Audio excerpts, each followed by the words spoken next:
부모를 공경한다라고 하는 것. 그분은 그 전국을 인터넷 교회를 하시는 분이에요. 인터넷에서 교회를 하셔요. 어린아이들 상대로 해서. 왜 부모를 공경하라고 하는가? 질문을 합니다. 하나님께 왜 부모를 공경해야 됩니까? 왜 공경해야 될까요? 하나님은 얘기합니다. 내가 어떻게 해서 세상에 나왔죠? 그죠?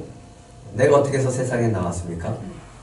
하나님은 우리 부모가 믿든지 안 믿든지 이 세상에 나를 태어나기 위해서 우리의 부모의 10개월의 어머니의 고통 속에, 그러고 보면 아버지가 별로 하는 일이 없어. 그죠? 그래서 어머니의 사랑이 더 위대한 것 같아요. 그 고통 속에 통증을 앓고 나온 그 자식. 그것만 해도 너무 감사한 거죠. 왜? 나의 생명이 부모로부터 왔으니까. 근데 그 계획은 하나님으로부터 계획된 줄 믿으시기 바랍니다. 그렇기 때문에 부모를 공경하라고 하는 거예요. 부모가 믿든지 안 믿든지 어떻게 살았든지 그게 중요한 게 아니라 내가 이 땅에 태어났기 때문에. 여러분의 자녀들이 소중하죠?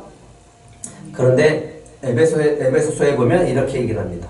자녀들아, 주 안에서 너희 부모를 순종하라. 이것이 옳으니라. 내 아버지와 어머니를 공경하라. 이것은 약속에 있는 첫 계명이니 이로써 내가 잘되고 땅에서 장수하리라. 이런 하나님의 은혜가 있다라고 하는 거죠. 그런데 부모들도 하나 기억을 해야 됩니다. 에베소서 6장 4절을 한번 같이 읽겠습니다. 시작.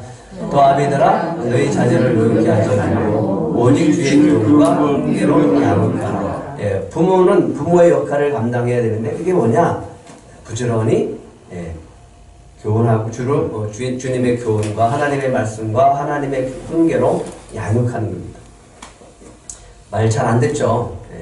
그런데도 그렇게 해야 되는데, 그렇다고 우리가 하지 말아야 될 것은 자녀를 화나게 하지 말라는 거예요. 자녀를 화나게 하지 말라. 그래서 온유한 마음으로 그렇게 자녀들을 양육하는 우리 부모님들이 되시고 또 믿음의 가정들이 되시기를 축복합니다. 퀴즈를 내겠습니다. 백설공주. 우리 너무 잘 알죠? 백설공주. 너무 잘 아는데 이거 백설공주가 뭐야? 했더니 이렇게 얘기합니다. 백방으로 설치고 다니는 공포의 주둥아리가 백설공주래. 별로 좋은 의미는 아니죠? 그럼 뭐가 많다는 거예요? 말이 많고 말이 실수가 있다라고 하는 거죠. 그런 것들을 백설공주라고 합니다. 근데 조금 더 나가면 오지랖이라는 것이 있습니다. 오지랖이 뭡니까? 한복에 보면 이게 옷이 덮어줘야 될 부분보다 더 넓어지는 거, 그걸 오지랖이 넓다라고 하는데 이 말을 이렇게 씁니다. 간섭할 필요도 없는 일에 주제넘게 참견하는 행위를 비꼬는 말. 좋은 뜻입니까? 그래도 별로 반갑지는 않죠? 오지랖이 넓다라는 말. 간섭할 필요도 없는데 지나치게 주제넘게 참견하는 행위라고 합니다. 천사병이라는 말도 있습니다. 이거는 뭐 병명도 아니고 그냥 일명 우리가 부르는 병인데 이럽니다.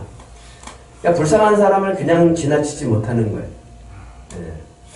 힘들어하는 사람을 그냥 지나치지 않는 거예요. 어렵고 힘들어하는 사람의 그 고통이 내 아픔이 되는 거예요. 그래서 어떻게 하면 위로해 줄까? 어떻게 하면 저 사람에게 도움이 될까? 이것을 가지고 살아가는데 그것이 지나친 사람. 이러는 거예요. 지나가는데 할머니가 있어요. 그 할머니가 좌판을 깔고서 뭘 팔아요. 그랬더니 또 비까지 오네. 그러니까 너무 치근하니까 할머니 그거 얼마예요? 이거 얼마라고 그러니까 다 주세요. 다 줬는데 사오니까 먹을 사람이 없잖아요. 또 나눠주는 거죠. 직장에서 내가 오늘 너무 피곤한데 일찍 퇴근하려고 했는데 직장 동료가 아니면은 부하가 얘기하는 거예요. 좀 오늘 제가 급한 일이 있으니까 좀 이 일 좀 마무리해 주시면 안 될까요? 몸이 피곤해서 정말 일찍 퇴근하려고 했는데 뭐라고 대답하냐면 알았어 이렇게 대답하는 거예요. 그러고서 그 일을 하고서 병나는 사람, 이 사람이 천사병이에요. 그러니까 내가 안 도와주면 그 사람이 얼마나 힘들겠어. 나라도 도와줘야지. 그래서 도와주는 거예요. 그러면서 이런 걱정합니다. 내가 어려우면 누가 도와줄까? 병 났는데 찾아오는 사람 없고, 참 외로운 거죠. 그런데 그 사람이 직장생활을 하다가 그렇게 병에 나서 나중에 치료받고 돌아왔는데 이런 말을 하는 거예요. 내가 아니면 누가 해주겠어. 그래도 내가 했으니까 다행이지. 저 사람 안 아픈 게 다행이지. 내가 아픈 게 다행이지. 이렇게 얘기하면 여러분들은 뭐라 그럴까요? 네, 바보라고 그러죠. 바보. 네, 그런 사람이 천사병이라고. 네, 이런 사람들의 심리를 봤더니 이런 거예요. 너무 동정심이 과한 거예요. 그러니까 타인의 고통을 자신의 고통처럼 느끼는 거예요. 그리고 책임감이 너무 강해요. 내가 돕지 않으면 안 돼요. 큰일 나는 거예요. 내가 반드시 도와줘야 되는 거예요. 그래서 발벗고 나서는 거예요. 그래서 그 사람을 위해서 시간 버리고 돈 쓰고 에너지를 쓰면서 자기는 번아웃 되는 사람. 그리고 도저히 거절을 못해요. 부탁하면 거절해야 되는데 자기가 힘들어 죽겠는데 지금 병 났는데도 불구하고 받아주는 거예요. 거절하지 못하는 거예요. 그리고 거절하지 못하는 자신이 부담스러운 거예요. 그 짐이 부담스러운 거예요. 근데 이 사람이 힘을 얻는 한마디가 있습니다. 너 어떻게 어쩌면 그렇게 천사냐? 너 때문에 내가 이렇게 되어서 고맙다 라고 하면 그 모든 어려움이 다 없어져 버려요. 그리고 또 천사병을 가지고 또 그 일을 하는 사람.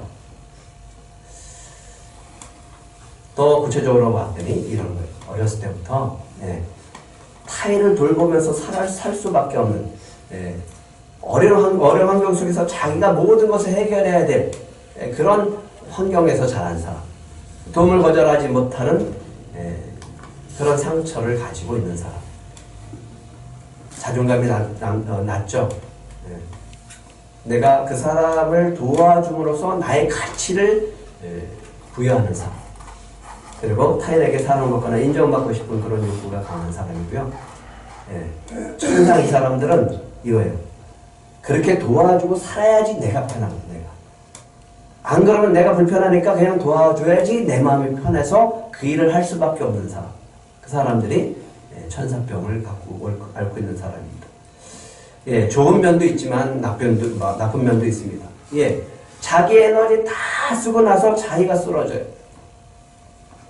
그리고 너무나 지나치게 자기가 모든 것을 감당하려고 하는 책임감을 갖고 있고, 내가 안 해주면 내가 죄를 지은 것 같은 죄책감을 갖고 있기 때문에 스트레스를 받고 살아갑니다. 이런 사람들의 인간관계가 좋은 것 같지만 그렇게 건강하지 않아요. 왜? 일방적으로 계속 주기 때문에. 받지를 잘 못하기 때문에. 서로가 받아야 되는데 이 사람을 주는 게 있었으면 받는 것도 있어야지 건강한 인간관계가 되는데 주기만 하는 거예요. 희생만 하는 거예요. 그래서 때로는 이용당합니다. 타인의 문제에 몰두하느라 자신의 삶이 소홀한 것이 부정적인 거죠. 이런 말 있죠? 호구라는 말이 있습니다. 바둑의 용어인데 어수룩해서 이용하기 좋은 사람, 이용을 잘 당하는 사람은 호구라고 그러죠? 어떤 사람들은 저 사람이 천사인 것 같은데 천사이니까 이용하는 거예요. 호구로 보는 거예요. 바보처럼 여기고 봉으로 여기는 거죠. 어떻게 살아야 될까요? 좀 내가 도울 수 있는 범위가 어디까지인가를 정할 수 있어야 돼요. 내가 할 수 있는 범위. 그것을 넘어서면 내가 너무 힘들 것 같으면 단호하게 거절할 수 있는 용기도 필요합니다. 내가 건강해야지 남도 돌보죠. 그죠? 내 건강을 위해서도 자기를 챙길 수 있어야 되는 거예요. 한번 따라해 보실래요? 나는 소중한 사람입니다. 예, 자기가 자신을 소중하게 여길 수 있어야지 다른 사람도 소중하게 여길 수가 있는 거예요. 자기를 희생하면서 그 사람에게 모든 것을 맞춰주다 보면 자기가 무시당하는 것처럼 느껴질 때 무너질 수 있습니다. 여러분은 소중한 사람들임을 믿으시기 바랍니다. 얼마나 소중한 사람이에요? 예, 예수님이 여러분의 생명을 건지기 위해서 십자가에서 대신 죽어질 만큼 그렇게 소중하신 분들임을 믿으시기 바랍니다. 그러니까 내가 건강해야지 다른 사람들을 효과적으로 도울 수가 있는 거죠. 여러분들이 먼저 건강하시기 바랍니다. 네, 건강한 관계 형성은 일방적인 게 아니에요. 상호관계. 하나님과 우리의 관계도 상호관계고 사람과 사람도 서로 상호관계에서 서로 존중하고 서로 도와주고 서로 배려해주고 서로 사랑하는 관계가 아름다운 관계고 건강한 관계라고 하는 거예요. 일방적인 거 보지 않은 거예요. 하나님이 여러분들을 짝사랑하지 않게 하시기 바랍니다. 여러분도 하나님을 사랑하고 하나님이 여러분을 사랑할 수 있는 서로 사랑하는 관계, 또 성도들도 서로 사랑하는 관계, 또 부부도 서로 사랑하는 관계, 자녀와 부모도 마찬가지죠. 네, 이게 어려우면 전문가를 찾아가시기 바랍니다. 네, 전문가 누가 있죠?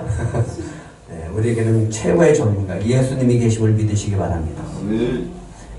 그래서 하나님을 믿고 신앙생활을 하게 되면 자연스럽게 정신적인 건강과 영적인 건강이 회복되어질 뿐만 아니라 여러분들에게 관계도 더 건강한 관계로 발전해 나갈 줄 믿습니다. 그런데 신명기를 보면 하나님이 지금까지 여러 번 했지만 이것 하나님을 믿는 이스라엘 공동체가 신앙생활하는 모습, 하나님을 믿고 살아가는 그 신앙생활의 모습이 마치 천사병에 걸린 사람처럼, 오지랖이 넓은 사람처럼, 호구처럼, 바보처럼, 봉처럼 그렇게 살아가라고 하는 것 같은 말씀이 너무 많아요. 지난 시간에 우리가 말씀을 나눴죠. 면제년이 됐습니다. 면제년은 신년, 안식년이 될 때마다 남은 빚에 대한 부분들을 탕감시켜주고 또 희년도 마찬가지지만 그 노예된 사람들을 이렇게 풀어주는 종된 사람들을 풀어주는 법을 하나님이 지정해 주셨습니다.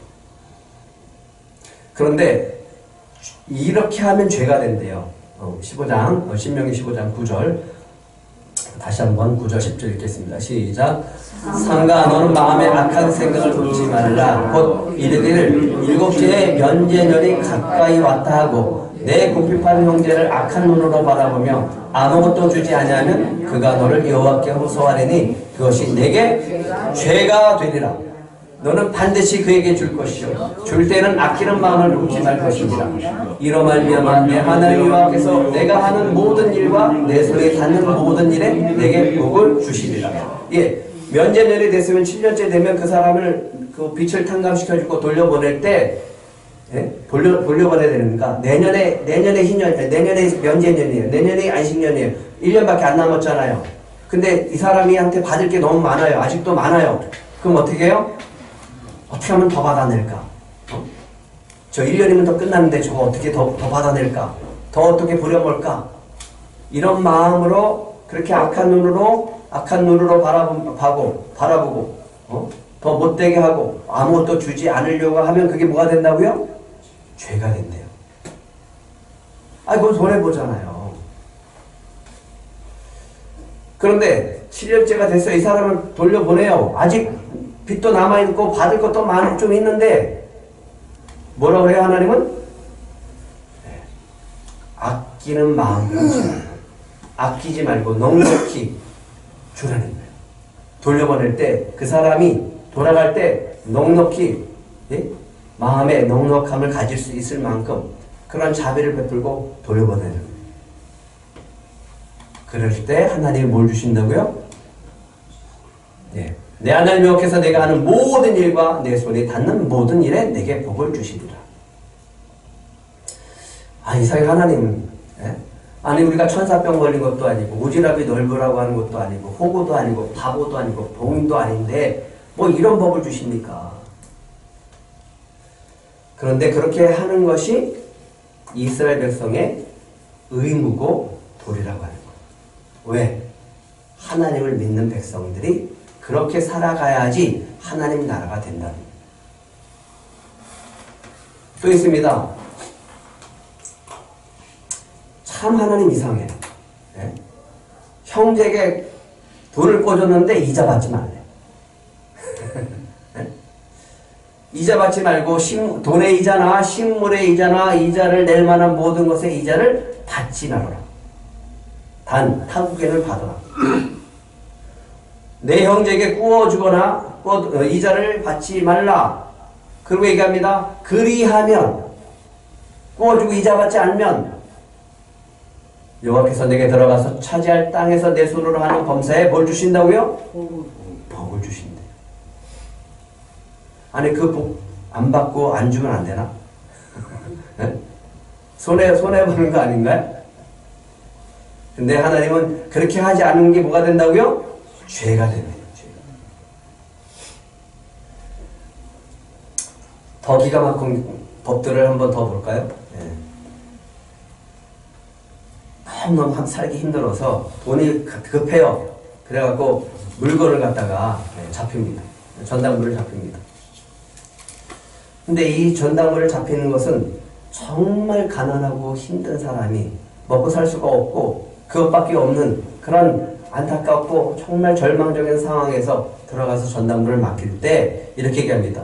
내 이웃에게 무엇을 부어줄 때 너는 그의 집에 들어가서 전당물을 취하지 말아라.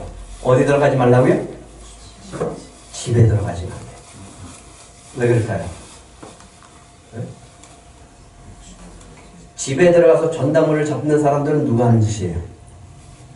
집다리 추심하는 사람들, 빨간 딱지 붙이는 사람들이잖아요. 그렇게 하지 말라는 겁니다. 바깥에 서서 기다리는.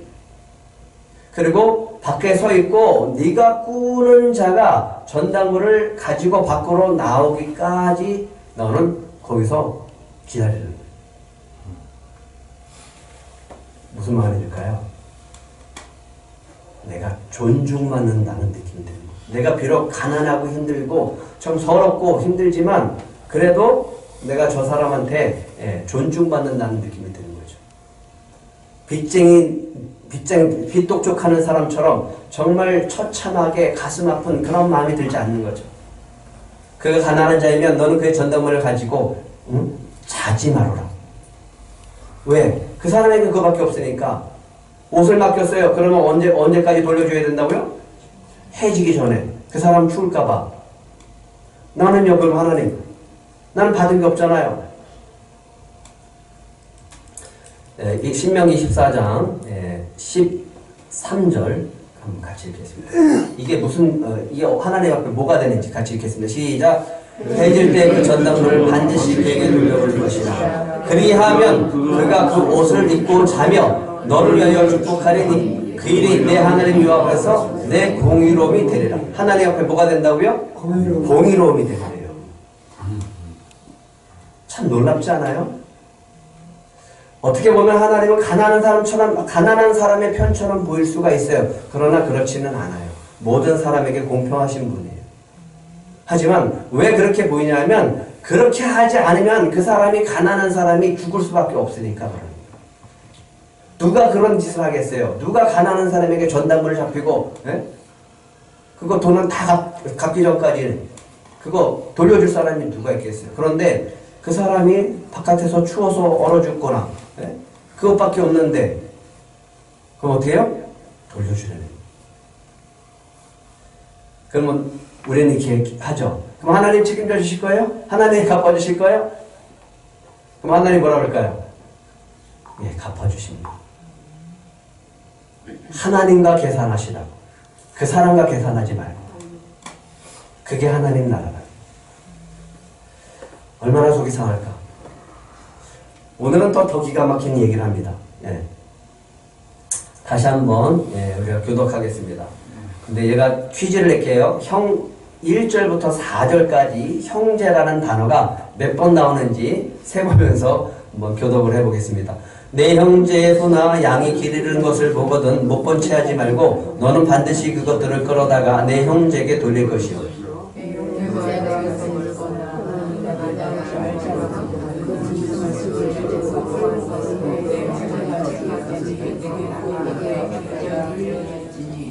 낙이라도 그리하고 의복이라도 그리하고 형제가 잃어버린 어떤 것이든지 내가 얻거든 다 그리하고 못 본 채 하지 말 것이며.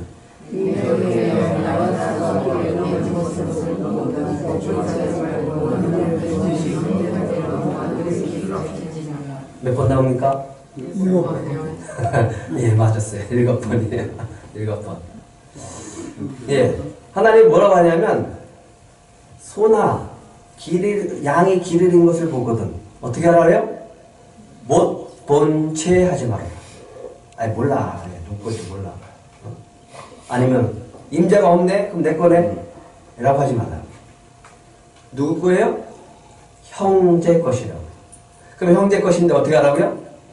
반드시 그것을 끌어다가 누구한테 주라고요? 네 형제한테 찾아주라고. 오지랖이 넓어야 되겠죠? 그죠? 천사병이 걸려야 되겠죠? 바보 같은 짓이죠? 더 바보 같은 짓. 내 형제가 내게서 멀거나 알지 못하는 사람이면 이거 내 거 아니에요? 그게 아니라 그 짐승을 네 집으로 데려다가 먹이를 주고 잘 돌봐줘라. 언제까지? 그 사람이 그거 찾아올 때까지. 보관료라도 받을 거 아니에요? 네? 소금이라도 받아야 될 거 아니에요?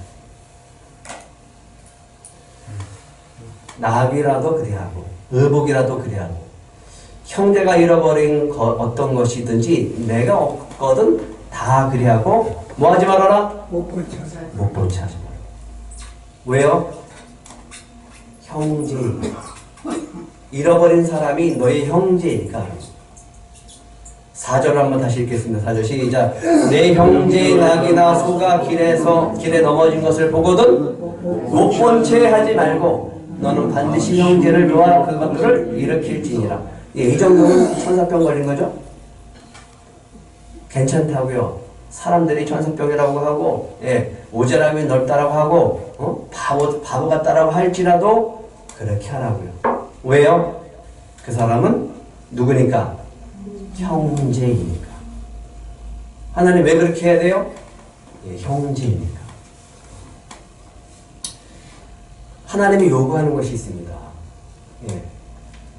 정말 이 세상을 바라보면서 하나님의 말씀대로 살아가고 예수를 믿는 사람이 하나님의 말씀대로 살아간다라고 하면 정말 이 나라는 하나님 나라가 되어줄 줄 믿습니다. 뉴스를 보고 세상을 바라볼 때 가슴이 터지죠. 가슴이 터져. 왜 이렇게 되어졌나? 왜 우리나라가 이것밖에 안 되나? 라고 할 때 가슴이 터지면서 오늘 성경 하나님의 말씀을 볼 때마다 너무 가슴이 아파요. 너무 가슴이 아파요. 왜요? 저부터 그렇게 하지 못하니까. 저부터 그런 마음이 없으니까. 네. 오늘 새벽에도 오늘 아침에도 기도하면서 저에게 하나님 영혼을 사랑할 수 있는 마음 주시옵소서. 영혼을 사랑할 수 있는 마음 주시옵소서. 그 마음이 없어요. 그 마음이 좀 부족해요. 그럼 그 사랑하는 마음이 있어야지 좀 그 영혼들을 주님 앞으로 인도할 텐데. 그래서 그 마음이 우리 안에 있었으면 하는 그런 마음이 있습니다. 왜 이렇게 해야 됩니까? 예, 하나님이 얘기합니다. 하나님의 공동체니까. 하나님을 믿는 하나님의 공동체고 이스라엘 백성을 하나님의 백성으로 택했기 때문에 이제 이스라엘 백성들은 가나안 땅으로 돌아갑니다. 두 지파 반은 지금 땅을 받았지만 나머지 9지파 반은 가나안 땅에 들어가서 싸워서 땅을 차지하고 그렇게 살아가야 되는데 땅 차지하는 것도 중요하지만 어떻게 살아가는 것이 중요하니까 모세가 지금 죽기 전에 지금 모세를 통해서 이렇게 전하고 있는 거예요. 한번 생각을 해보세요. 하나님의 백성들이 이런 일을 하면서 이렇게 살아가는 모습을 상상해보면 어떨까요? 만약에 이런 마음을 가지고 우리가 이 땅 가운데서 예수 믿는 사람들이 살아간다면 우리 대한민국은 어떻게 될까요? 여러분들의 직장은 어떻게 될까요? 하나님의 공동체 안에서 서로에게 가져야 할 책임과 배려에 대한 지침입니다. 하나님이 주십니다. 형제를 어떻게 하라? 적극적으로 도와주면서 살라. 너가 도와줬으면 그 사람도 너를 도와주고 너도 도와줄 수 있어야 된다. 서로 돕고 살라라고 하는 거죠. 왜요? 너희들은 하나님을 믿는 하나님의 한 민족이고 한 형제이기 때문에. 남의 물건이라고 하지 말고 그 남의 물건이 아니라 너의 물건이라고 생각하고 소중하게 너의 물건을 소중하게 여긴 것처럼 소중하게 여겨서 돌려주라고 하는 거예요. 내 것만 소중한 게 아니라 그 사람의 소중한 거잖아요. 그러니까 소중한 것을 소중하게 여기는 마음이 갖고 있는 것이 하나님을 믿는 하나님의 백성의 마음인 거고 예수를 믿는 사람의 마음이라고 하는 거예요. 그래서 우리는 세상에서 무슨 말을 들으면 안 돼요? 예수 믿는 것들이 더하네 이런 소리 들으면 안 돼요. 교회 다니는 것들이 더하네 이런 소리 들으면 안 되는 거예요. 정직해야 되고 더 마음을 쓰고 더 줄 수 있어야 되는 거예요. 형제사랑, 이웃사랑을 실천하는 것 그것이 이스라엘 공동체의 책임이라고요. 그래서 정의와 공의에 실현되는 하나님의 나라가 있기를 원하는 거예요. 예. 구약에서는 이웃사랑하는 성경 구절이 두 구절밖에 없다 그랬죠? 예. 근데 이 두 구절 안에 다 들어있어요. 놀랍게도. 이 두 구절 안에 예수님이 하시고자 하는 말씀이 다 들어있어요. 같이 한번 읽어볼까요? 시작. 원수를 갚지 말며 동포를 원망하지 말며 내 이웃 사랑하기를 내 자신과 같이 사랑하라. 나는 여호와니라. 너희와 함께 있는 거류민을 너희 중에서 나은 자같이 여기며 자기같이 사랑하라. 너희도 애굽 땅에서 거류민이 되었느니라. 나는 너희의 하나님 여호와십니다. 예, 하나님이 얘기합니다. 왜 이웃 사랑을 하라고요? 이웃 사랑 어떻게 하라고요? 네 자신과 같이 사랑하라. 예, 거류민, 나그네와 같은 사람들을 어떻게 사랑하라고요? 너의 자식같이, 너의 가족같이 사랑하라. 왜요?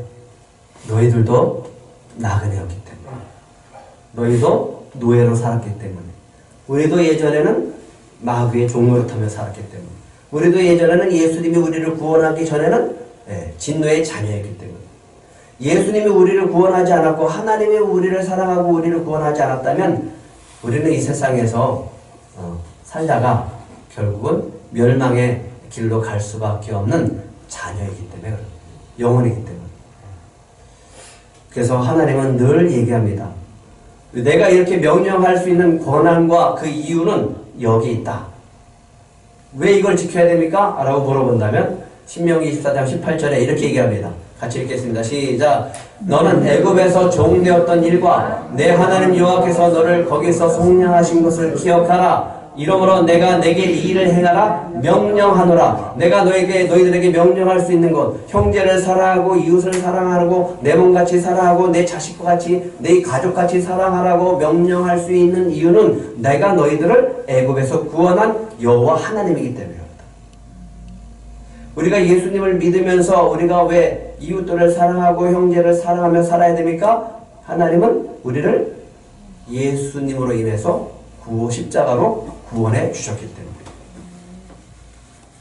그렇기 때문에 그 구원의 은혜가 있는 자들은 형제 사랑을 의무로 해야 되지만 의무가 아니라 감사하기 때문에 받은 것이 있기 때문에 우리는 나눠줄 수 있는 거죠. 그런 은혜가 저와 여러분 안에 있기를 축복합니다. 아멘. 그럴 때 내가 있는 곳에서 하나님 나라가 이루어져. 우리 가정에 하나님 나라가 이루어집니다.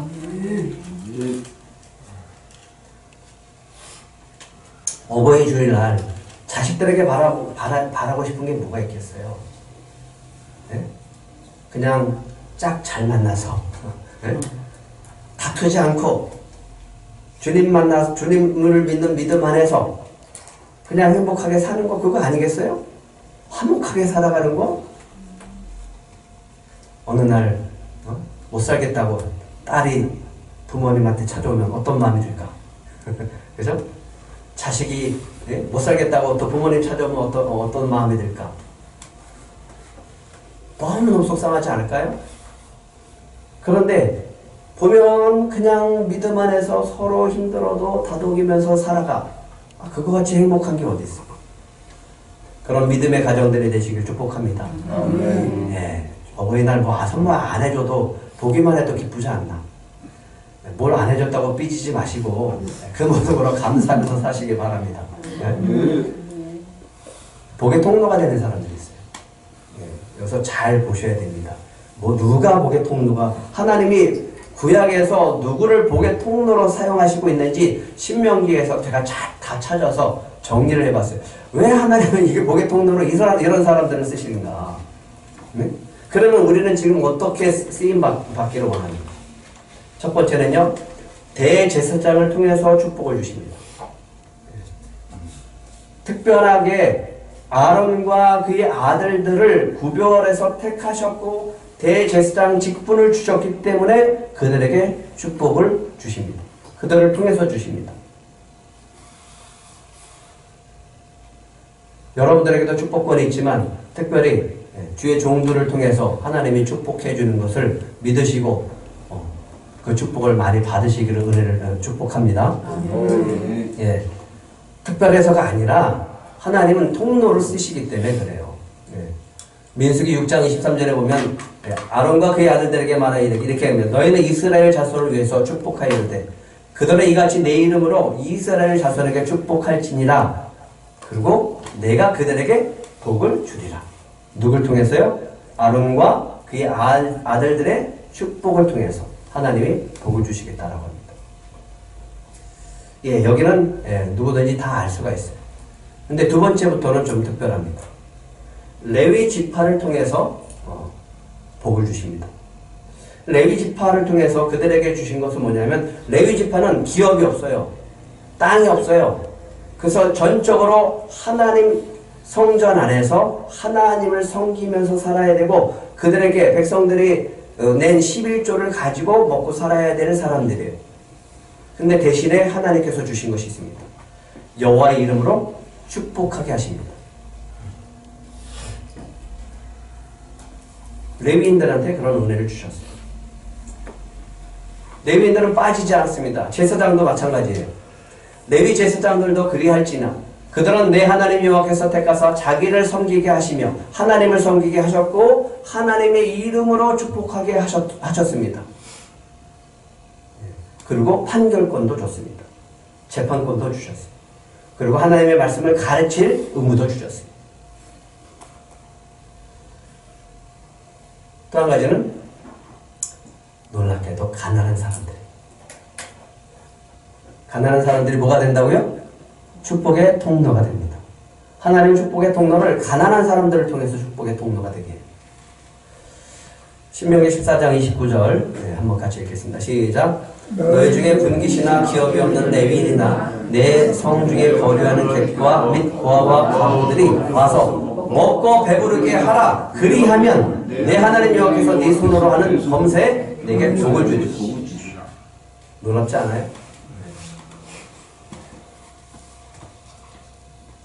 전당물을 가졌는데 돈을 계산하면 안 줘야 되는데 이 사람을 생각해서 또 추워서 떨면 안 되니까 줬어요. 손에 놔도 줬어요. 그랬더니 하나님이 하시는 말씀이 있습니다. 그게 뭐가 된다고요? 너에게 공의로움이 되리라. 그러면서 하시는 말씀이 있습니다. 가난한 사람들이 있는데 곡식을 이렇게 배다가 이렇게 단으로 묶어놨어요. 이렇게 한 단, 두 단. 근데 가지고 오다 보니까 한 단이 뚝 떨어졌네? 까먹었어. 근데 하나님 뭐라 그래요? 그거 가지러 가야지. 그러면 생각나면 가지러 가지 말래. 놔두래요. 왜요? 누가 가져가라고? 가난한 나그네 고아와 가부들이 와서 가져갑니다. 그거는 절도죄가 아니라고. 왜? 네가 실수했잖아. 가지러 가지 마. 왜? 가난한 자들을 좀 남겨둬. 그래서 곡식을 손으로 이렇게 해서 따서 먹는 거는 하나님이 허락해요. 대신에 낯을 대는 것은 허락하지 않아요.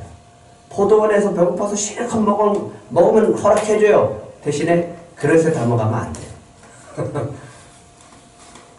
참 법을 보면 하나님이 하신 법을 보면 하나님 참 사랑이 많으시다는 것을 느낄 수 있습니다. 한번 같이 읽겠습니다. 19절 시작.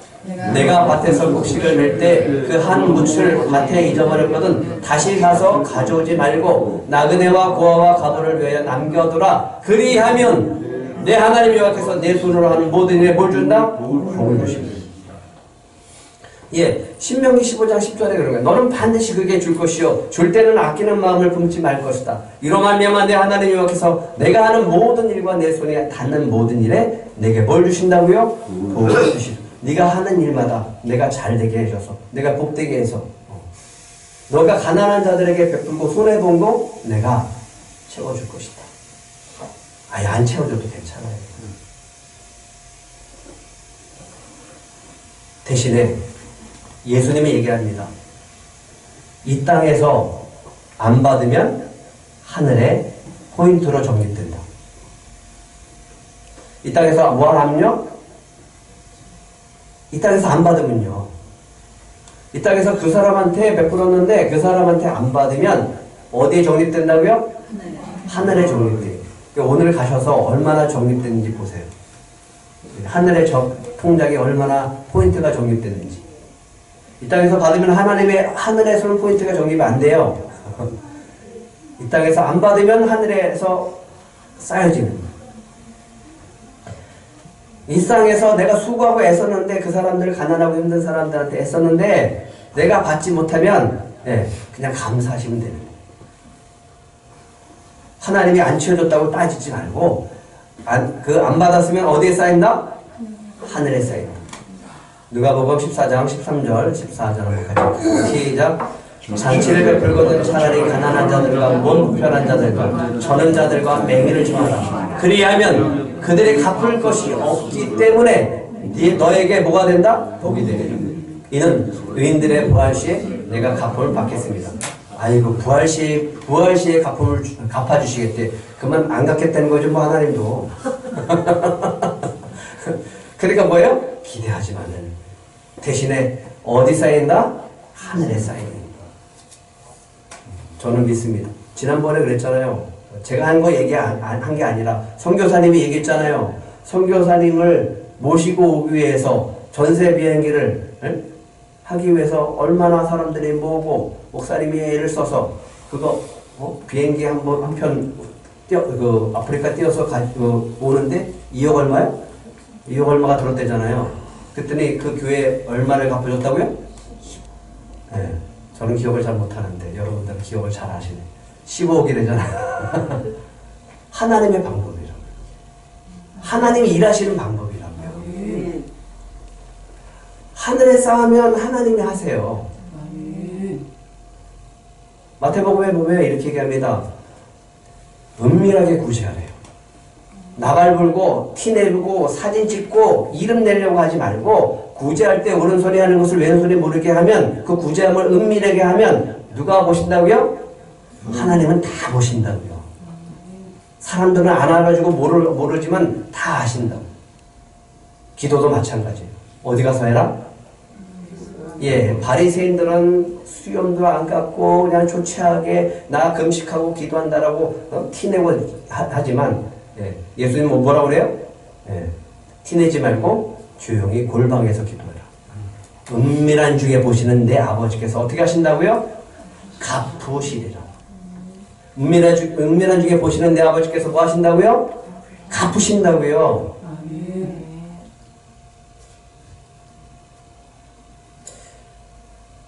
율법교사가 예수님한테는 왔어요.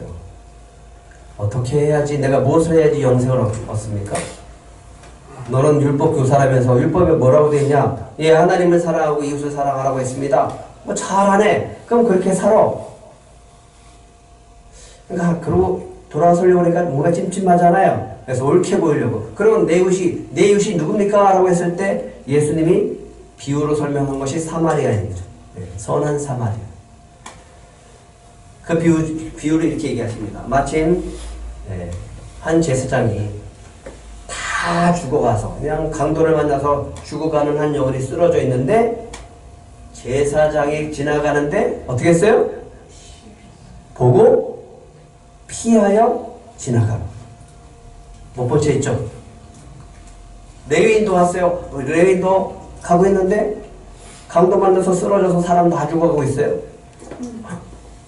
보고 피하여 지나가네. 못 본 채 있죠? 아이고 걔네 만졌다가 또 알았다. 좀 뭐 도와줬다가 나 피해보는 거 아니야? 또 누명 뒤집어 쓰는 거 아니야? 아이 몰라 그냥 나 갈 길도 바쁜데 지금 예배 드리러 가야 되는데 바빠. 지나셨단 말이에요. 근데 사마리아 사람은 한번 그 마음이 어떤지 그를 보고 어떻게 여겼다고요? 불쌍히 여겼습니다. 천사님이었습니까?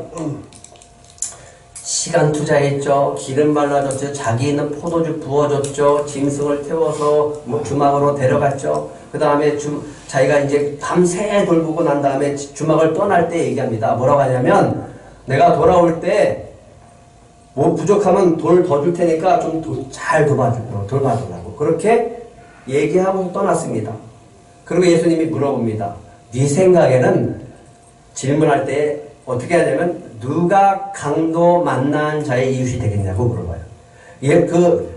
율법교사는 예수님한테 뭐라고 물어봤냐면 누가 내 이웃이 되겠습니까? 물어봤지만 예수님은 율법교사에게 이 비유를 얘기하면서 뭐라고 강조하면 강도 만난 자의 이웃이 누구냐고 물어봐요. 왜 그렇게 했을까요? 왜 컨셉이 달라졌을까요?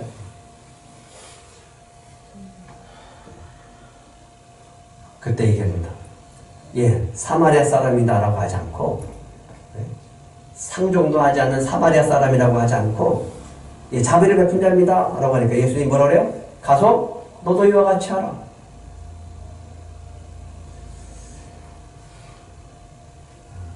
우리가 어떻게 해야 될까요? 하나님 뭐라 그랬죠? 그렇게 해야 될 이유가 뭐라 그랬죠? 내가 너희를 애굽에서 구원했기 때문에 너희들을 속량했기 때문에 너희들은 하나님의 백성이고 하나님의 나라를 세워가는 이스라엘 공동체로서 그렇게 형제 사랑하는 것이 의무다. 이웃 사랑하는 것이 의무다. 왜라고 묻지 말고 그렇게 할 때 이 나라가 하나님 나라가 된다. 라고 하는 거죠. 여러분은 십자가의 은혜로 구원을 받으셨습니까? 그렇다면 그 은혜로 충분하지 않습니까? 그 은혜로 우리에게는 받은 은혜가 충분하다라고 하는 거예요. 자꾸만 돈 따지 말고 손해보는 거 따지지 말고 한번 따라해보시기 바랍니다. 못 본 채 하지 말자. 못 본 채 하지 말자. 왜 그렇다고요? 우리 형제니까. 안 믿는다고? 믿는다고 그거 따지지 말고 하나님은 하나님 안에서 다 우리 이웃이고 다 형제가 되게 하실 줄 믿습니다. 우리가 그것을 사랑을 베풀 때 안 믿는 자도 십자가의 은혜로 들어오게 되는 은혜가 있을 줄 믿습니다. 이번 주 어버이 주일인데 여러분들이 부모님의 마음으로 또 형제된 마음으로 혹시 옆에 오랫동안 안부를 묻지 못했던 친척이 있거나 또 외롭게 사는 사람들이 있거나 그런 사람들을 찾아서 안부를 물어주시고 또 기도도 해주시고 또 시간이 되신다면 좀 찾아가셔서 함께 있어주는 그런 한 주간이 됐으면 좋겠습니다. 왜 그렇게 하라고요? 우리 형제니까. 한번 따라해 보시기 바랍니다. 그러면서 가셔서 하실 말씀, 당신은 소중한 나의 형제입니다. 당신은 소중한 나의 형제입니다. 한 주간 그렇게 실천해 보시기 바랍니다.